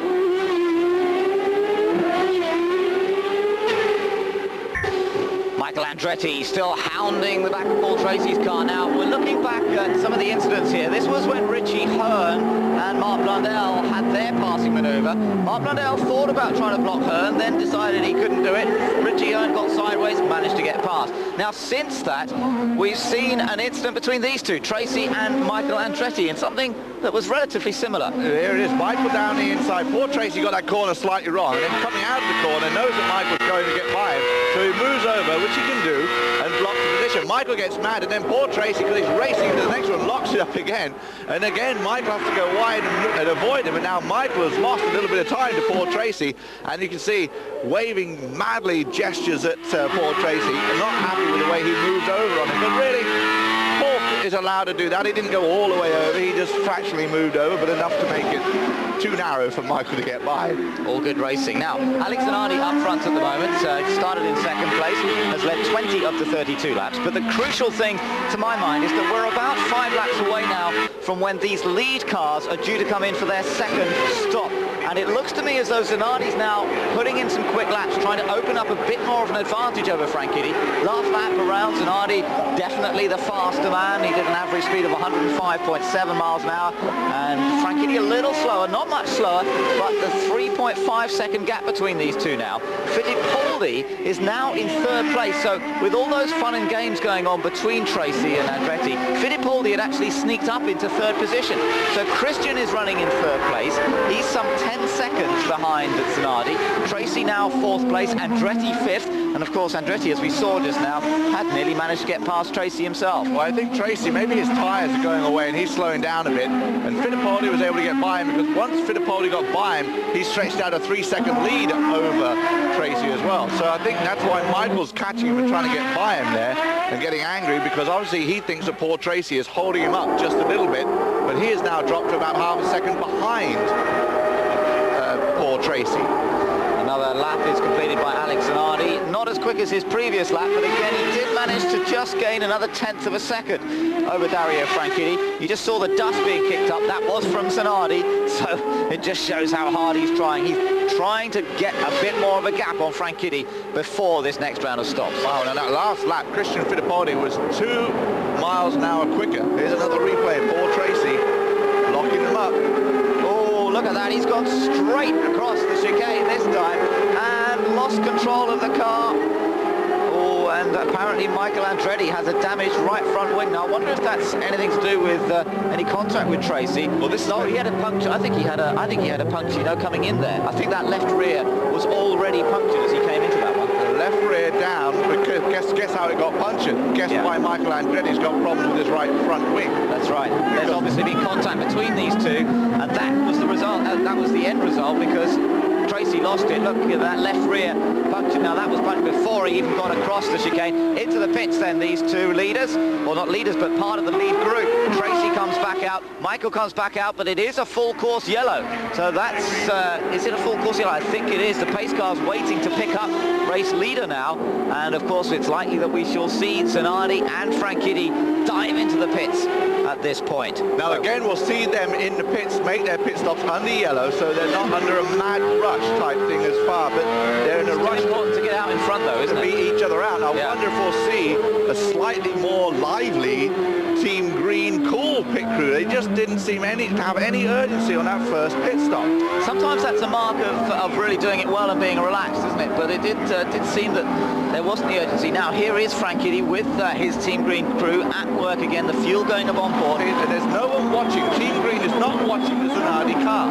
No one's watching to see when he's going out. Well, you saw Zanardi's car come out ahead, and Zanardi is Tracy's out in front once again, so Zanardi back out in front. The pace car will pick him up now as we're under full course yellow. No great difference between the two. Zanardi, the crew could relax a little bit. He had a 3.4 second lead coming into the pits anyway, so the Ganassi crew didn't have to really do one of their super duper stops on that occasion. They could just do the work, get it done cleanly and back out. And apparently we've just heard that Christian Fittipaldi in his pit stop, remember he's coming in third place, he may well have hit one of the air hoses. He got very close to hitting somebody. It's a very tight pit lane, and of course if Fittipaldi has hit an air hose, he may get a penalty. You do get a stop and go penalty for running over an air hose, and of course they're probably talking about the front one that's laid out across for the right front wheel changer. Now, Michael Andretti, of course, had to have repairs done to the front of his car after the incident. Now, here is a replay of what happened between these two. Got close behind, and, well, he just ran into the back of Tracy's wheel there, and that was when it bent the right front, and that's what punctured the left rear of Tracy's car. So, as we thought, there had been contact between the two of them. Now then, let's take a look at this. Tracy's already covering the middle of the road. Michael decides to go for the inside. Tracy does move a little bit extra. He did move a fraction. He saw him coming. He moved over a little bit. Of course, Michael trying to make the move. Tracy then gets the puncher, a very quick one, and he overruns the track and over the chicane and then loops it. But Michael, of course, has got his own troubles with the broken right front wing. Here we'll see if there's any kind of gestures there. No, there is not. Michael goes by and he comes back around, but his problem is bigger than now poor Tracy's, because to change the right front wing is going to take, well, change the whole nose section. It's going to take a lot longer than it takes just to quickly put on a left rear. And actually, luckily for Tracy, he was able to get around pretty quickly. Oh, Michael hasn't even bothered. Yeah, but that's it. That's because, I presume, that they're waiting, because they're under yellow. Look, he's pretty angry with Tracy. Look, he's furious. He's drawn alongside and waving at him now. These two had big contact when they were teammates at Newman Haas a couple of times too. Yeah, but I think what Newman Haas have done here is they've refueled the car and they've got him back out, and then they'll bring him back in this next lap. And what they don't want to do is lose a lap. Michael is there still making gestures. He is very unhappy about this one. Well, not surprising. I mean, Tracy had taken the middle ground, which was fair enough, but he made that move, that little extra move, as Michael was already committed to trying to get past him. He decided there was room, and I think there was at that point, and then Tracy made another little move when really there was nowhere to go. Of course, Tracy paid the penalty for it as well. He picked up the puncture, and that cost him time. But Michael perhaps losing out more because he's going to have to make a second pit stop to get that nose cone replaced. So all sorts of fun and games, and Tracy in the wars again. He doesn't seem to be able to stay out of contention. There's a recap on the race. The leader, Zanardi. There's been two leaders, of course, Zanardi and Franchitti, and cautions, there have been 3 of them so far over some 8 laps. 3 cars out of the race. They are Bobby Rahal, Charles Jourdain and Art Meyer. And what this has done for Michael Andretti and poor Tracy is put poor Tracy from 3rd position back to 21st, and Michael Andretti from 4th position back to 23rd. So now Michael is in the pits, and there the Newman Haas crew will be ready to go and just quickly, hopefully, slip on a new Swift nose. Now, sometimes we get the radio communication between Michael and Ed Nathman. Unfortunately, we don't have it this weekend. I think it would have been quite fun, really, to have listened to the vitriol that would have been coming from Michael Andretti after that incident. He's a man of many words after incidents like that. It would have been interesting to hear what he had to say. Yeah, that's right. Unfortunately, we don't have the radio link up. It looks like they're having troubles getting that front nose off. Normally, it's a pretty quick operation. It's about 8 screws. Yeah, and they normally practice this along with the pit stop practice. You often see them early in the morning as we arrive at the track at some ungodly hour of about 7:30 in the morning, even earlier sometimes. They'll be practicing normal pit stops, but they'll also be practicing this kind of pit stop where they change the nose. But of course, you see Michael getting some gestures in the car there. He's getting angry that they're taking this long, because now the field's coming around, getting ready to take the green flag, and he's going to end up losing the lap after the clever strategy of bringing him twice, once for fuel and once for the nose. So he really wants to get going. Yeah, that's right, because it's going to take him a while to catch up to the back of the queue. He's now got to go flat out, basically, and he's allowed to do that to a large extent, as long as he's careful at the area where there's an incident. Under full course yellow, he's still allowed to go fast the rest of the track. Absolutely. Got to be careful, of course, down pit lane, 60 miles an hour, the speed limit there. But once he's back out there, goes down the visor as the wind. Here's the incident again from the front angle. You can see there more how Tracy does pull over just a little bit. That's right, just makes that little extra move, doesn't he? And that's really what caught them both out. And you just can't afford to do that sort of stuff at that sort of speed. And Tracy, of course, last time out, he and his team boss actually almost came to blows in the pit lane. They both picked up a fine. Interestingly, after that, Cart decided to fine both Barry Green, team boss, and Paul Tracy for them getting into this scuffle in the pit lane. And that was as a result of Paul Tracy almost taking Dario Franchitti out of the race in Houston. They looked set for a 1-2 finish on that occasion. Franchitti remarkably survived to take the win. But of course, Tracy out of the event altogether. And of course, Barry Green, an Australian, of course, Australians tend to have a slight temper every now and again when things don't go quite the way they want them to. That's right, I think he had justification. We're green flag, and Alex Zanardi goes racing again as he tries to pull away from Dario Franchitti, Christian Fittipaldi, and Patrick Carpentier. Now, we mentioned Patrick to you earlier. Remember, he's on a different stop strategy to everybody else, but he might well be able to make it through on just one more stop, and that really will effectively mean that he's in this position now. Everyone else is going to have to make a stop. He will have to stop for a bit longer. There'll be a bit more fuel perhaps to put in his car. Not a great deal of difference, and therefore Patrick Carpentier, through that strategy, really could have gained some good points here today, if of course he can hold it there. Fourth place at the moment. Ribeiro is another man who's done the same. He has come up to fifth place. He was another one who didn't stop on the first round, did stop later on, and again Ribeiro now appears in fifth place on our lap charts. Guterman is up to seventh as well, and Greg Moore is up to sixth. So we're really seeing some changes here. The interesting thing with the restart on lap 37, the pit window at about 22 to 23 laps, that takes us to lap 59.60. And of course it's scheduled for the 65 laps, so it's going to be very, very close and tight on this whole situation, which is going to make it a very exciting finish to the Kart Grand Prix of Australia. Here we see Michael Andretti now trying to chase up to the back of the pack. After that long stop, he's still back in 23rd position, the last car running on the track behind Vincenzo Sospiri, who is struggling in the Eagle Toyota again for the All-American races. Of course, Vincenzo Sospiri has had an unbelievable year in the International Sports Racing Series over in Europe. 5 wins in the Ferrari over there, and looking for better things in 1999 if he is in fact able to return to the series. That's right. Alex Barron has been signed up, by the way, for that team, but they may only be running the one car next year, so whether that gives Suspiria a chance or not, we'll have to see. Back with the leaders, though, and Alex Zanardi and Dario Franchitti. Again, these two, they've been dominating this race. They've been dominating the weekend. They started together on the front row. Franchitti led the early laps, hounded by Zanardi. Now, we're just taking a look at an incident that's happened in the background there with Zanardi, Tracy rather, sorry, not Zanardi, Paul Tracy, going straight down the escape road across the chicane. And we gather there's a full course. Oh, and it's Jimmy Vasser, the man who's second in the championship. He's had a pretty big accident by the looks of things. The back end of the car, well, right front and left rear taken off that car, and that looks like he's had a heavy whack. That looks like the same area that Christian had his accident last year. And let's see if we get a chance to see whether he had contact with another car. Take a look at it here. Helio Castroneves squeezed him out on the way in. Oh no! Big accident for Jimmy Vasser. Oh, look, that wheel get launched. Luckily, they get caught by the fencing there, but oh, that is costly for the championship, for second position. We talked all about the strategy. Zanardi trying to help his mate Jimmy clinch second in the championship. That's Dario disastrous. Franchitti is getting points right now at 16 points for second place. A tough day with Jimmy. Looks like he may have hurt his hand a little bit there. A replay from overhead. There you see him get squeezed out by the wall, and then heavy contact with the tyre wall, and that's what rips up the front. Actually, the front hit on the right side too. Yeah, that's right. Parts bouncing across in front of some of the other cars. In fact, one of the parts actually went into Helio Castroneves' car, I think. Whether it did any damage or not, I don't know. But Jimmy Vasser dramatically out of the race. There was really nowhere for him to go there. They were all trying to come in side by side. Castroneves just squeezed him out a little bit. Chance now for some of those other guys on different strategies to put in another load of fuel, and then of course they'll be able to go through to the end without any more stops, whereas the other drivers out there are going to have to stop again unless we get a really huge number of yellows between now and the end of the race. Or if this yellow is particularly long. There's poor Tracy coming back in after flying over that. Now, I think that may have been something connected with the Vassar accident and an avoidance there. Michael Andretti comes back under. Now, these two are going to come pull out together and be racing together again, which Michael and Paul won't like.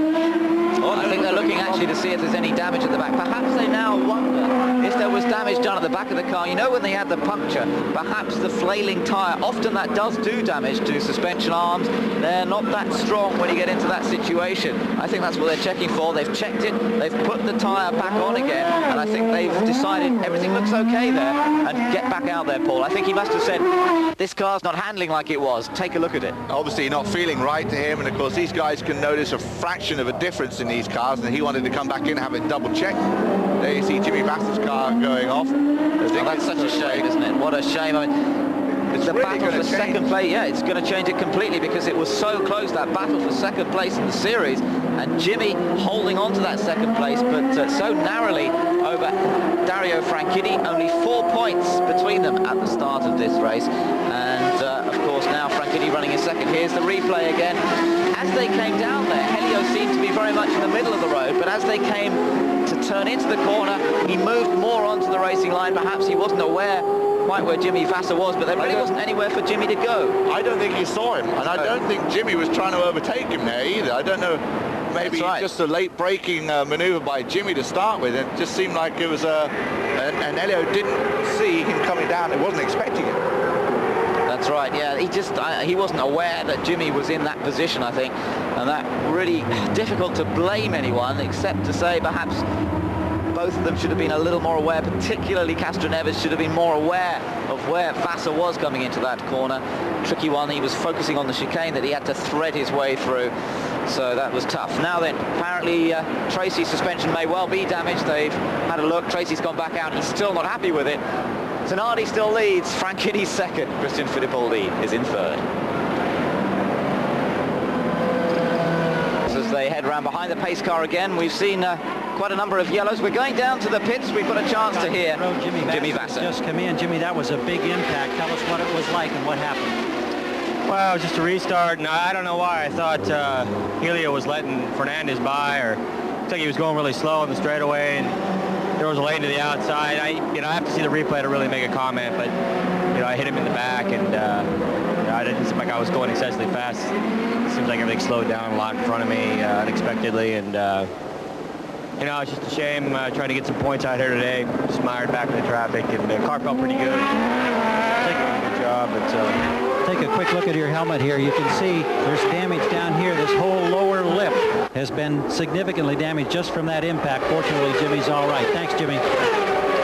Gary Gerald with Jimmy Vassar down pit lane as the green flag flies again, and we're back to racing as Alex Zanardi bounces over that curve again. It amazes me how hard they can hit that curve lap after lap with apparently no ill effects, and they both survive it again. Paul Tracy, of course, now not featuring amongst these top runners, nor is Michael Andretti. It's Franchitti who's hounding Zanardi, and look at this, look how close Franchitti is to the back of Zanardi, but Zanardi's not silly. He takes a slightly tight line in, but he's taken a tight line in, and Franchitti's got a chance to get down the inside. Zanardi covers that line as well. This is great racing from these two, and on board we go with Alex Zanardi looking straight back at the car of Dario Franchitti. Good, solid racing between these two. Zanardi having to use all of his acumen in racing to hold off Franchitti, who wanted that chance to get past. That looked a lot like the maneuver we saw Zanardi and Tracy last year, and Franchitti is staying right on Zanardi. Oh, Richie Hearn with a big spin as he has blocked the track. I'm amazed at how Christian Fittipaldi is staying right underneath Dario Franchitti too. Yeah, good performance this from Fittipaldi, one of the best we've seen from him. Now has he kept the engine running, or we're going to take a look at a replay here to see what happened to Richie Hearn. This is out of the final corner, really leading around to take the he's green waiting flag. for a push. Look, he's waiting for a push. You see his hands go up. Where are you, corner workers? Come out and give me a push. Let me get going. So troubles for him as we get a replay on board with Richie. Now, was this just too much welly too soon on cold tyres? Let's take a look at it. This is the final corner. Puts the power on about here. Wow, off it goes. Yep, loads of rubber laid down there. Pure and simple mistake. Too much welly on that one. Too much welly coming out of the corner there. And you can see he looks at himself and he's frustrated at the mistake he made. Just way too much horsepower coming out of the turn and just put it all on in one go. And as Alan Jr. has said, this track is pretty slick. So now we're going to go yellow again. So the order won't change, but just something to point out for you, Ben, with Jimmy Vasser going out, and if this race should finish in these conditions with Dario Franchitti in second position, that means Jimmy Vasser has to finish fourth or better at Fontana, and Franchitti out of the points for Vasser to get second in the championship. Well, that would be amazing if Franchitti can finish second in the series in his second season of racing, particularly after a rather shaky start to the year. That would be a very impressive finish. There's Alex Barron into the pits meanwhile. Number 36 car coming in, going back out after a routine stop, and several of the drivers towards the back of the field deciding to take this opportunity again under yellows to top up the fuel. Of course, this means that the leaders themselves have got more chance of making it to the end of the race, but it's still going to be very, very, very tight for the leaders to get through this race without having to make another splash and dash stop for fuel. Looks as though they're going for a nose cone change on that car of Richie Hearn. They've got it going again. He's back in the pits. The track is now clear. Shouldn't be too long before the green flag flies again, but they have to change the nose cone on it. I don't see much damage to it, but I think this second element on the left front side of the wing is missing. And that's what is going to obviously lose a lot of downforce for him, and you need that downforce on this twisty track to get around these turns. So Richie Hearn goes to the back of the pack. This is the last one. He is one lap down on the leaders right now in 22nd position, the last running car out there. Ribeiro, who had got up to 4th position by being off whack with the pit stops, now gone back to 20th position. Guzman in 19th, Paul Tracy in 18th after his incident with the left rear tyre going down after contact. And then, of course, Baron, who we just saw pull back out of the pits, is in 17th position. And everyone's slowly working their way up. Then Scott Pruitt now worked up to 6th position. Best he's been all day. Brian Herter in 5th, Gilles de Fran in 4th. I think we're just going to see a great duel to the end between Zanardi, Franchitti, and Christian Fittipaldi, who's having one of the best runs he's had in a long time. It'd be great to see him pull one off here in Australia. That would be amazing, wouldn't it? We'll just have to wait and see if that happens. Still a long way to go, and still the fuel issue is going to become critical in this one as to whether they're going to be able to make it through without stopping a final time for a splash and dash of fuel. If we carry on having this number of yellows, however, I have to say that won't be such a problem. They will be able to make it through. I hate to go too far into my kart trivia, but Ben, what are you coming up with now? Well, can you tell me when the last time drivers that had the last letter as I on the last letter of the name finished 1, 2, 3? I have absolutely no idea. Well, I can tell you it was Road America, and guess who it involved? Dario Franchitti, Alex Zanardi, and Christian Fittipaldi. Well, there we are with the same 3 drivers, slightly different order on this occasion. Aye. Zanardi in front. Oh dear. Alonso Jr., his name doesn't end in I. He's in the pit lane again. He had suspension damage earlier in this race, remember? So he's running way down. He's 3 laps down on the race leader. And he's had a routine stop there, back out in the Penske to rejoin the fray at the back of the field. We still have 23 cars running in this one, 4 cars out, Jimmy Vasser, Bobby Rahal, Michel Jourdain and Arndt Meyer. Everyone else still running at the moment. They carry on having this number of yellow flags, and it's going to take a long time. And in fact, last year they had 7 caution periods. This year we're getting close to that at this point, and they had to run to the 2-hour mark. We'll have to keep an eye on that. It's possibly the same situation on this occasion. There, by the way, the 2 Archiera Wells teammates, Max Papis and Robbie Gordon. They run, let's have a look. Papis is currently running in a good 8th position. Gordon in 9th place. Both cars in the top 10. It would be great to get 2 Toyotas to finish in the top 10. Of course, Max Papis gave the Toyota their best result they've had, a 5th place finish in Houston, which he was absolutely over the moon about, finally getting to see some results. So now if they can get a good 2 cars in the top 10, that'd be great. And don't forget though, these guys, Max Papis and Robbie Gordon, will not be here in this team next year. Max Papis going to Bobby Rahal, and Robbie Gordon at this point still unsure. Last I heard, he was talking to John Menard about putting together a kart program, and John Menard coming to the Kart Champ Series. Just looking at the points, just to remind you, coming into this race, that's how the situation lay, with Vassar 4 points ahead of Franchitti. But Franchitti, of course, now second in this race. Vassar is out. Fernandez 10 points behind Franchitti, and Fernandez at the moment is running in 11th place, so he will pick up a couple of points if he finishes there. Still a long way to go, though, to try and move up the order somewhat. 22 laps remain here in Australia in this bright sunshine. Quite a strong breeze blowing, as you can see from the trees and the flags in the background there. But a beautiful day for racing. There's been rain in the past at this racetrack, but not today. Absolutely ideal conditions. Zanardi leads them round. Franchitti still hungry for more race wins. He might have had a good season, but he wants that second place in the championship. He wants race victories more than anything else. He's had 3 wins already this season. Zanardi's had 6 wins, and I'm sure that Franchitti would just love to add another one to their tally. They all get sideways. Fittipaldi particularly had a big sideways twitch as they come out of the last corner. Green flag again, on to lap number 45 now, and Zanardi versus Franchitti continues. Meanwhile, Brian Herter was having a little look at Gilda Ferret, bouncing over the curve through the first chicane. Zanardi gets through there safely, and again the leaders all make it through safely. On board with Zanardi looking back at Franchitti. And there you see him stretch it just a little bit under acceleration down the main straightaway, because that will close up under braking. There you see Franchitti coming right up behind, underneath the wing of the target Reynard of the Honda. Of course, great for Honda this weekend, currently running 1-2 with the Ford of Christian Fittipaldi in third. And of course, Firestone 1-2, Goodyear in third. Zanardi, there you see him checking his mirrors, seeing how far he can get between him and Franchitti. It looks like he's just got a little extra power down the straightaway there. Yeah, could be that. Could be they're running a slightly different aerodynamic package on the car, a little less wing perhaps, that would give him a little bit more straight line speed. And that could be just enough to inch away from Franchitti.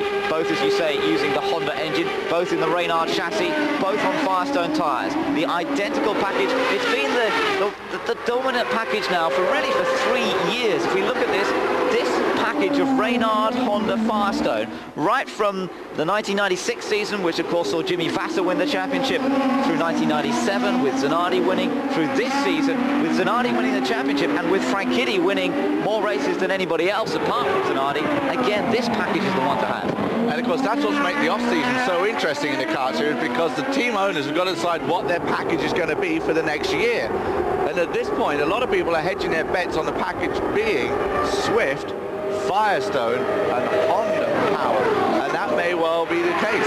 But of course, you don't know until all the pre-season testing and then the spring training down at Homestead, till you've really come up against all the other packages and see what everybody else has got. And then of course it can be do or die days, like either yes, we've got the package, or uh-oh, this is going to be a long season. That's right. Now watching the battle further down there, you see Brian Herter in 5th place, behind him Scott Pruitt in 6th. JJ Leto now in 7th place. You can see him in the white and blue car behind the Vistion machine of Scott Pruitt. Behind Leto is Max Papis, then Robbie Gordon, and then Tony Kanaan, who rounds out the top 10. The good thing to see is that both Papis and Gordon are not getting left by these 3 guys. They're staying right in that chase. It's not like there's a big gap building up. Papis right behind Leto, Gordon right behind him, then Tony Kanaan, the Rookie of the Year for 1998, $50,000 in prize money for that. Yeah, that's right. Great effort this year from Tony Kanaan. Just looking down there at the 2 Toyota cars, Max Papis and Robbie Gordon. Brilliant performance from Toyota this year. Down in the pits, meanwhile, Paul Tracy's just come in and he's got out of the car. We may have a chance to speak to him in just a moment. He's certainly had an incident-filled race. It'll be interesting to hear his comments on that.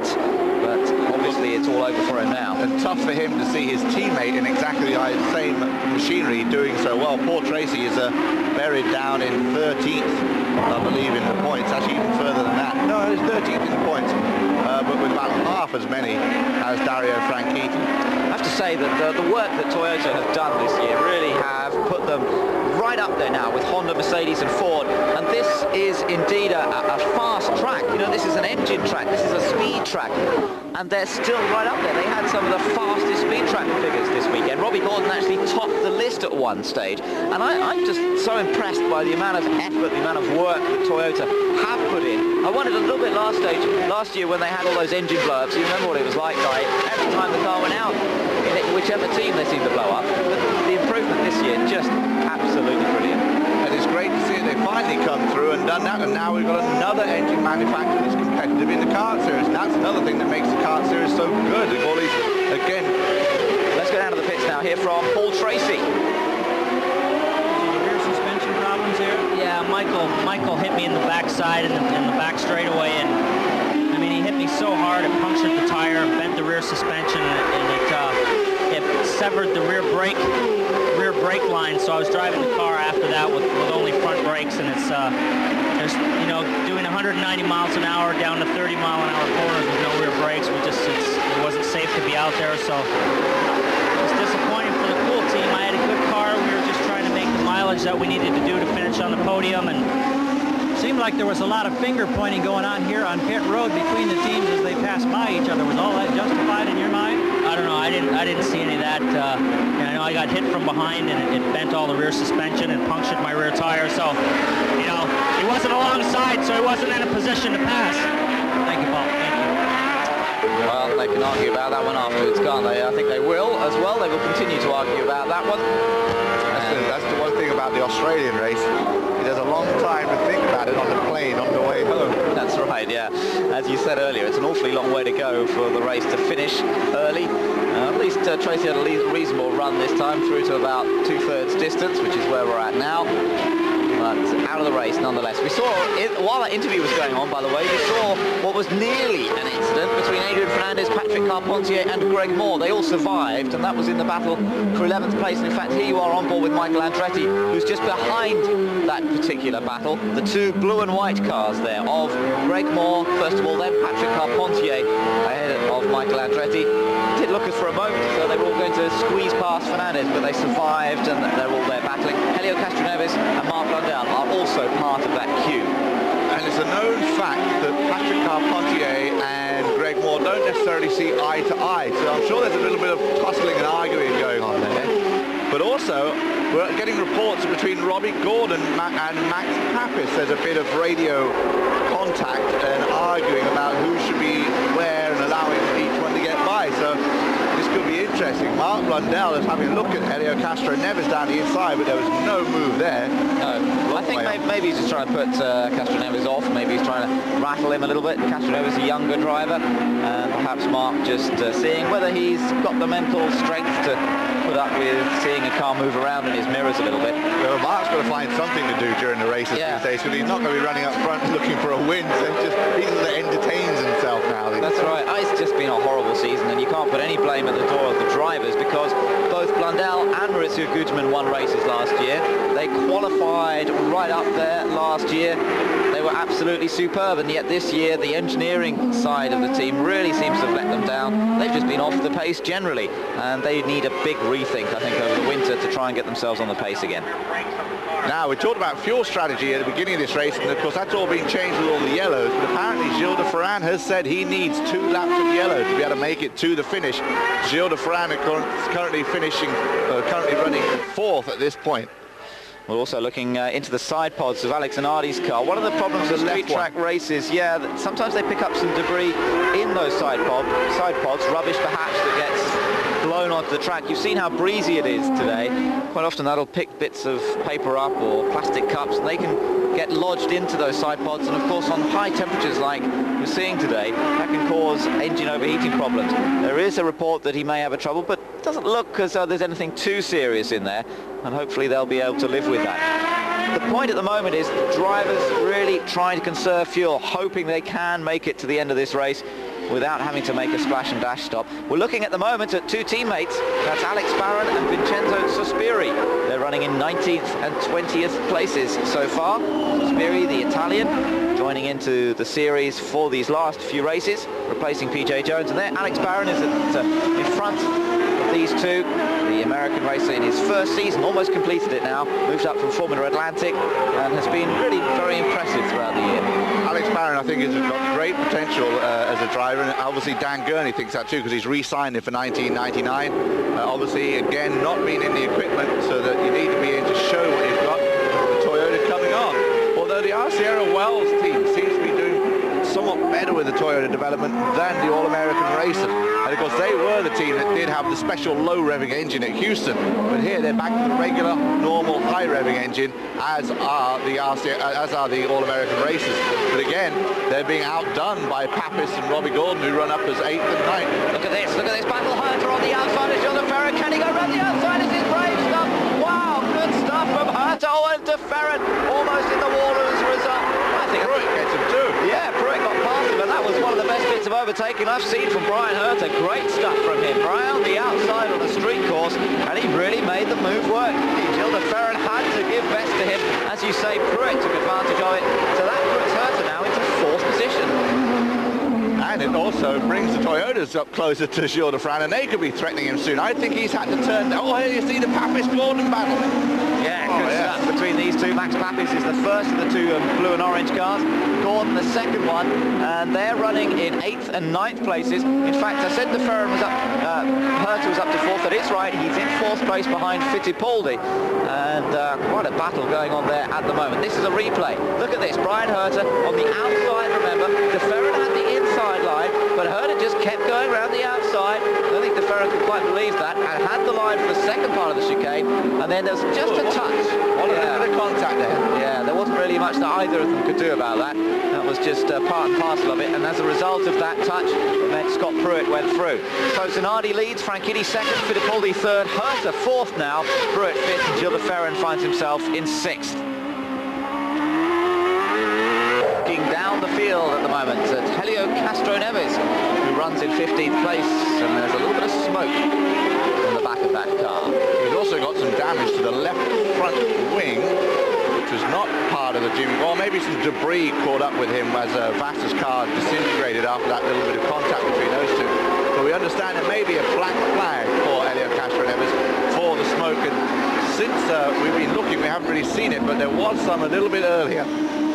Well, let's hope that he can survive that. It would be a shame, having driven a pretty strong race. He was involved in that incident with Jimmy Vassar, of course, earlier on, which... there you can see the smoke right there. Right. It's been a long weekend for these guys. The Bettenhausen team, they travelled 9,200 miles to the Surfers Paradise for this race, and then obviously they trashed 2 cars in practice and in warm-ups, then finally get a car put together, and then managed to do 52 of 65 laps and then get black flag. Yeah. Gonna be irritating. Yeah, the black flag is out apparently, so he will have to make a visit to the pits, and they'll have to see if they can stop it leaking as they continue. And I believe you get 3 laps to heed the black flag, and then if you don't come in, they stop scoring it. Yeah, that's right. So he's got to come in, he's got to respond, and of course penalties can be applied either in the way of fines or endorsements on the license if he doesn't come in. So I'm sure Tom Brown will be on the radio at the moment saying, come on Helio, we've got to get you in, we've got to check this out. There's no way we continue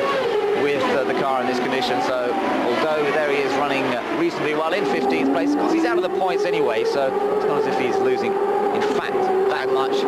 He might as well come in and not have all the grief for disobeying it. And of course the Rookie of the Year title, the Truman Rookie of the Year title has gone to this man, Tony Kanaan. Of course his roommate, these guys raced together for Tasman in Indy Lights. And Castroneves, of course, just got pipped to the title by Tony Kanaan, and now Tony Kanaan has gone on to win Rookie of the Year. He's had 3 podium finishes. He's going to win $50,000 in the Jim Truman Award at the Kart Banquet in November out in California, which I'm sure he'll be thrilled to do. Yeah, great guy, Tony Kanaan, just 23 years old. Same age as Helio Castroneves, but Kanaan is somebody who's made it largely on talent. He comes from not a wealthy Brazilian family. Many Brazilians come over into motor racing, whether it be in Europe or in the United States, with quite a lot of backing behind them. Tony Kanaan is not one of those. He's come from more of a working class background in Brazil. Started his career by working on go-karts or working on racing karts, and through working on them he earned some races in them. And that's really how he started out, and it was pure talent that seen him go up the ladder. And I think that's great. It's wonderful to see that it is still possible for drivers to get there on talent. It's not easy, and not all talented drivers make it, but it's great to see that 1 or 2 still get through the system. It's hard to get, like you say, it's like a salmon swimming upstream. It's a tough system to get through, but he is one of the guys that has managed to do it. Adrian Fernandez had a lot of help, of course, as he is having a good run. 2 wins this year, and of course Tony Kanaan with the 3 podium finishes. But Adrian now is working hard at this point to keep Carpentier and Greg Moore behind him. Adrian running in 11th position. Carpentier and Moore at the same time seem to be battling amongst themselves, as we now have scheduled just 8 laps left, 9 laps left, pardon me. However, we may run on the time limit, and no one's quite sure if we're going to get this race in or not, and they're not quite sure what to tell these drivers. It's all very unpredictable, I have to say, because, as you say, not that long to go. It might go to the 2-hour time limit. And the other big question mark in everybody's mind is, have we got enough fuel in this car to get to the end? Now, that will, to a certain extent, depend on when the checkered flag falls, whether it's on the 2-hour limit or whether it's on the 65 lap mark. And everybody is just going to be so tight for fuel. We could well see a situation of cars running out of the last lap. There's a car that's done that in the past. He did that in Detroit. That's Maurizio Gugelmin in the Pat West car. He ran out of fuel in Detroit last year. Then his teammate Mark Blundell ran out of fuel. 300 yards later. That's right, and they both lost the chance of their first win. And of course it was Greg Moore who inherited the victory on that occasion. Well, today there's an equal chance that we're going to see cars running out of fuel on the last lap. Zanardi at the moment with a 4.4 second lead over Franchitti. Then we see Fittipaldi. That's going to change everything, because now yellow flag's going to come out. Castro Neves, Italio Castro Neves, the Brazilian who's already crashed heavily this weekend, crashes again. He was involved in an incident with Vassar earlier, but now another incident sees the Brazilian out of the race. The yellow flag will save everybody in terms of fuel. What it does mean is it probably will be a 2-hour time-limited race. Still be pretty close to the full distance, but that makes the difference. That means that everybody should make it through without a splash and dash of fuel. Helio Castro Neves out of the race. He could have saved Tony Bettenhausen, and the team has receded. Oh, Zanardi's gone for a splash. He's gone for a splash. Now that's interesting. They obviously feel it's necessary to put the splash of fuel in now under yellow. Has Franchitti come in? That's the question. Interesting decision. They've gone on what their figures that they've been getting on the fuel meter, and now Zanardi may well have a tough task here to see whether he can still win this race. It's going to be very difficult to overtake, but of course Franchitti might run out of fuel before the end. I see, because Franchitti may not be able to push it all the way as Gilles de Ferran comes in for a splash as well. Full course yellow. Wow, this really does hot things up nicely now for the end of this race. The penultimate race in the FedEx Championship Series. De Ferran comes in, another driver using Honda power. He decides he needs more fuel. Don't forget, Zanardi is one of the most economical drivers. His driving style, both on tyres and fuel, is one of the more economical, and if he's decided he needs to come in, it must have been pretty crucial. Now that is an interesting strategy, because now he's going to be able to go full welly the rest of the race once they go green again. What Franchitti is doing right now is hoping right now that this is a long yellow. Now this is what they call the lap out. This is the crucial lap out, which Zanardi is doing now to catch up in the back of the field for the yellow to get as less traffic as possible between him and Franchitti. Well, he had such a big lead over the others. I reckon he would have got out. He probably is in 3rd place as he's come back out. I would imagine that Franchitti but Christian's decided to come in as well, so it's only going to be... he's come in. Franchitti, they've all come in. Right, now, so this is a critical stop, and where Zanardi is, as he comes around, that's why he's going so quickly. Now, that's less fuel going on board. There goes Zanardi. Zanardi just went by. Right, so it looks as yes, you're right. Well spotted there, Guy. And Zanardi just did enough on that outlap. Wow, that was critical. Critical lap there from Alex Zanardi. Brilliant stuff from both of them. And Zanardi has maintained his advantage over Franchitti. And then you're wondering, probably at home, how come he get a full lap in under full course yellow at full speed? Well, because the pace car couldn't pick up the leader, because he was the leader. Now here we are, this is what happened, and basically he just locked up and hit the wall as far as I can see. Well, I wonder if this is the result of the liquid that he was losing before. Yeah. There you see a big puff of smoke there, but that's from the contact. Yeah, whether that's something to do with the fluid, perhaps broke the car.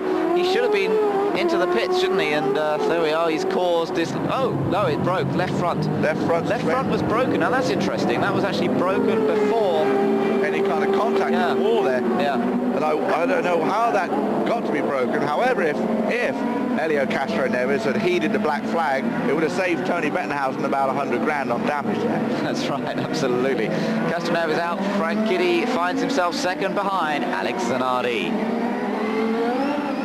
Zanardi still in front of this race with just a little way to go now. We are on a timed race rather than a lap number. 65 laps they were due to run, but it's going to run to the 2-hour limit before we get to the end of the 65 laps. So that means that Zanardi will have to watch the clock, or rather his team will, and try and defend the lead from Dario Franchitti. And that basically means we have about 8 minutes left for this race. And of course, it takes them about 1.5 minutes to do a lap. So these guys are now figuring that all out themselves as the pace car lights go off, indicating we'll get a restart. So they know that they've got about 4 or 5 laps to make their move and get this job done. Franchitti trying to get by Zanardi, and in the background, Christian Fittipaldi is going to try and get by both of them, get his first win. I think it's going to be a dramatic shootout in Brisbane, Australia, round 18 of the kart series. Yeah, now this is going to be fun, isn't it? Now we've seen on some of the restarts that Dario has had a real shot at trying to find a way past Alex. Alex has defended vigorously, and yeah, Christian is looking very aggressive. I think Dario's going to have to watch his mirrors. He's not only going to have to concentrate on finding a way past Alex, he's going to have to look for a very racy Christian Fittipaldi, isn't he? Right behind him.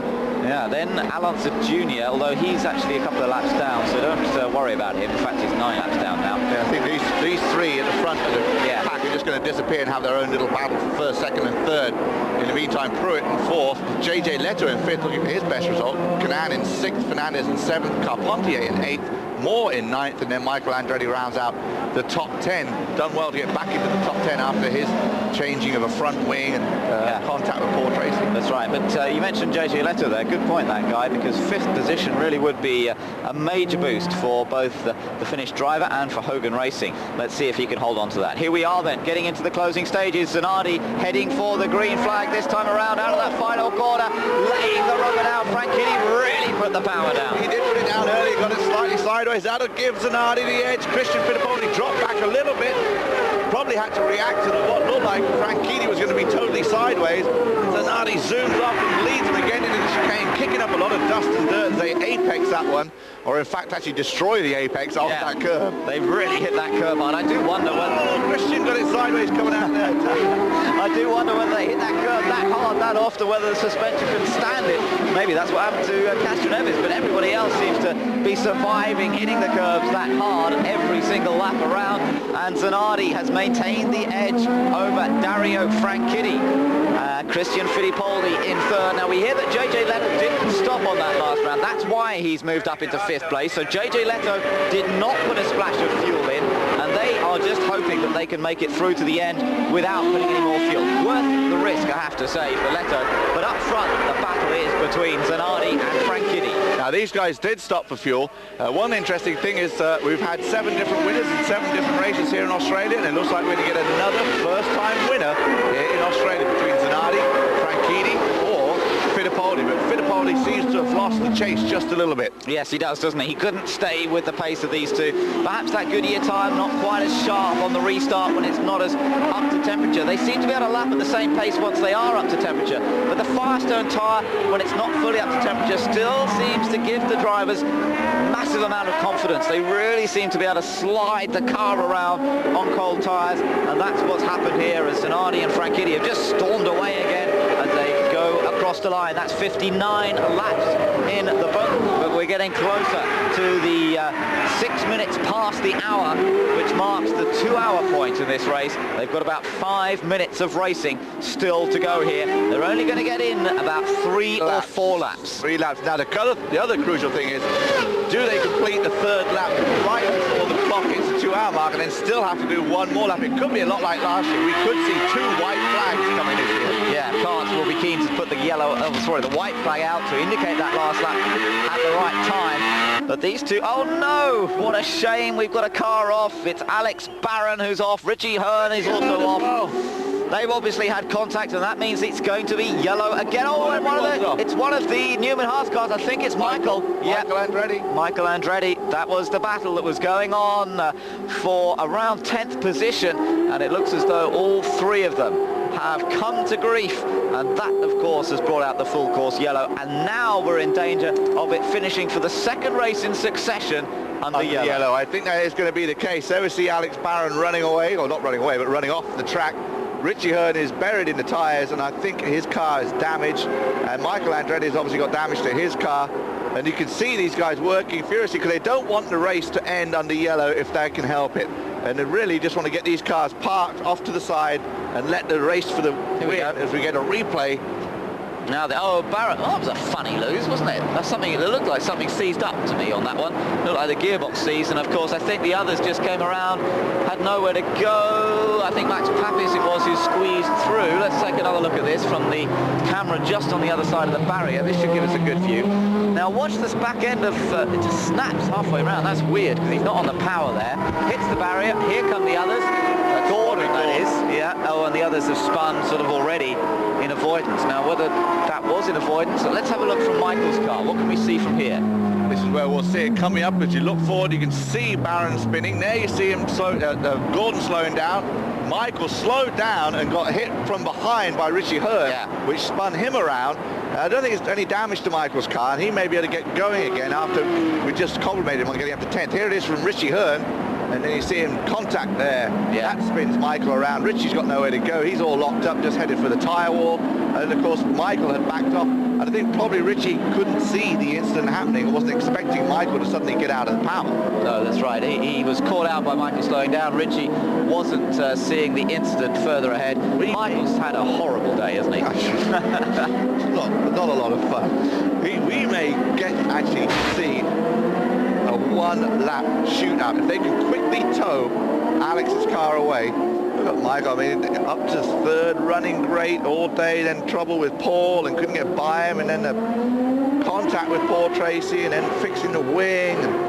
Here we are, another replay, and it really was, there was Barron losing it, the others come round, Michael slowed down because he saw Gordon slow right in front of him as well, and that Richie just came in there full tilt and really hadn't seen what was going on, hadn't allowed for it, ran into the back of Michael's car, and that's what saw those two go off. Robbie Gordon did a fantastic job of managing to get stopped and avoid Alex Barron. Yeah. And of course this has affected Robbie Gordon. Remember, he was running up 8th and 9th, he and Max Papis were running together. They both dropped down the order suddenly, and Papis is now 16th and Gordon 7th. Pardon me, Papis is 15th, Gordon 17th. 60 laps completed now. The leader, of course, Alex Zanardi, been the two leaders only in this race, Zanardi and Franchitti, and we're going to get a green flag. Great news this. It'll only be for about a lap, I would think. White flag. It is white flag we're going to get this time. Are we going to get the green as well? I'm not sure that we are. I think we're going to get white and yellow together, in fact. So it looks as though for the second race in succession, this race will be won under yellow flag. It happened in Houston 2 weeks ago, but on that occasion, Dario Franchitti beat Alex Zanardi in a straight fight. This time, Alex Zanardi is set to reverse the tables and to come out on top of Franchitti after another straight fight between the two of them. He took the advantage on the pit stop. The Ganassi crew again helping Zanardi, but Zanardi then has controlled the race from that point, just enabling enough of a gap, holding enough of a gap over Franchitti, so that at the second pit stop, his crew had plenty of time to still get him out in front. And Franchitti has driven a superb race, but Zanardi has driven an even more superb race, and it looks as though he's heading for win number 7 here today. It's going to be pretty tough to beat him now. Obviously, at this point, it would have been great to see a great one-lap shootout there at the end, but we're not going to get that privilege, unfortunately, as we go white and yellow. It's Jonesy in the middle. Jonesy there. He had a victory not long ago in Australian touring car, I believe, on a special appearance. Of course, Alan Jones, what year was that? He was Formula 1 world champion, 19... Oh, now you're stretching it. 1980 was 1980. Yeah, so... of course, we saw Mick Doohan earlier, who was a 5-time motorcycle champion. Of course, and Barry Sheen down here doing the Australian television coverage as well. That's right, yeah. There's a few stars around. We've got Chip Ganassi down in the pits as we look set to see Alex Zanardi win his 7th race of the season, another maximum score, and he's already set a new record for number of points in 1 year. He's going to add another 20 points to the 250 that he's already got for winning the championship. 270 points that'll bring him up to. He further extends his lead, but of course Franchitti, second place here today. He might not have taken the win that he wanted so much, but he's driven a great race, and it will mean that Franchitti will go into a clear second place in the championship with just one more race to run at Fontana, the last race of the year on the super speedway. The track has been cleared, but of course no chance to go I was green. curious as to why the crews keep going so furiously to get the area cleaned up once they've seen that white and yellow flag display, because they know at this point it's over. But I saw Robbie Gordon overtaking earlier as well under this yellow and white flag situation. So Zanardi's enjoying this now. Look, he's on the last lap, but he knows. Confident the car will get to the end. As long as he doesn't switch the engine off as he's going around behind the pace car, he should be all right. Zanardi, Franchitti and Fittipaldi. And let's not forget Christian, because Christian Fittipaldi's best result of the year has been a 3rd place. He's going to match that podium finish he had at Road America, and those 3 same drivers, as you mentioned earlier, who were on the podium in Road America, on the podium here again in Australian Surfers Paradise. Just the top 2 have been swapped round. They've swapped it around. Of course, 20 points for Alex Zanardi, 16 for Franchitti, which puts him ahead of obviously Vassar and second in the championship. Christian will pick up 14 points for his 3rd place finish, and of course another first-time winner here in Australia. Here we go then. Zanardi coming up to take the checkered flag, accelerates cleanly to cross the line. Alex Zanardi is the winner in Australia. Win number 7 of the 1998 season. A little bit of a shame to see it finish under yellow, but as the last race did in Houston, that's 2 races in a row now, and Zanardi, he will be delighted with that. His last win in the championship was a little while ago now. In fact, it was in Toronto, and there have been 1, 2, 3, 4, 5, 6 races since then. So in terms of Alex Zanardi's performance in Champ Car racing, 6 races without a win is a bit of a drought, really. Yes, you can see it is a drought, and of course around here the bizarre marsupials don't like to see a drought, Ben. Oh, absolutely. Interesting other thing too, the Nations Cup, which is the only one that's not been sealed up. Well, now with the 20 points for Italy, that gives them 280. United States will have 281. Wow. If Alex could wrap up that Nations Championship, he would be really delighted. They're the final results then. Zanardi the winner from Franchitti and Fittipaldi. Scott Pruitt, a good result to finish 4th, and JJ Leto survived on that low field. The risk was worth it. He finished in 5th place, his best ever result. 6th Fernandez, 7th Canaan, 8th Moore, 9th Carpentier, 10th Brian Herter, 11th Mark Blundell and Maurizio Gugelmin, both getting in the points. So well done to the Pac West team, who struggled so much this year, but a little bit of consolation. Ribeiro finished in 13th, De Ferran dropped to 14th towards the end. Spiri was a finisher this time out in 15th, Gordon 16th, Clapp is 17th. They really lost a lot at the end. Hearn, the first of the well, in fact, he did finish, yes, Hearn did finish in 18th, and then the rest of the drivers who didn't quite make it. But Zanardi, the winner today. So there is Alex Zanardi, absolutely delighted with that victory. Waving to the crowd, waving to just about anybody he can find at the moment. I know what he's doing. He's deliberately slowing down and trying to think where the best place is to do the donuts. Yeah, donut king, of course, Alex Zanardi, and his trademark. When he wins a race, he loves to do those donuts, and I would imagine maybe really his last chance, isn't it? It's his last chance. Although he's not in America, he's in Australia, it's still really his last chance to do donuts, because even if he wins in Michigan, I don't think there's much chance of doing donuts. Or even if he wins in Fontana. I keep saying Michigan, but here we go. Listen to the cheers. Everybody loves this. Except for Chip Ganassi. Thumbs up from Alex Zanardi, a winner again in the 1998 championship. The champion putting on another great performance.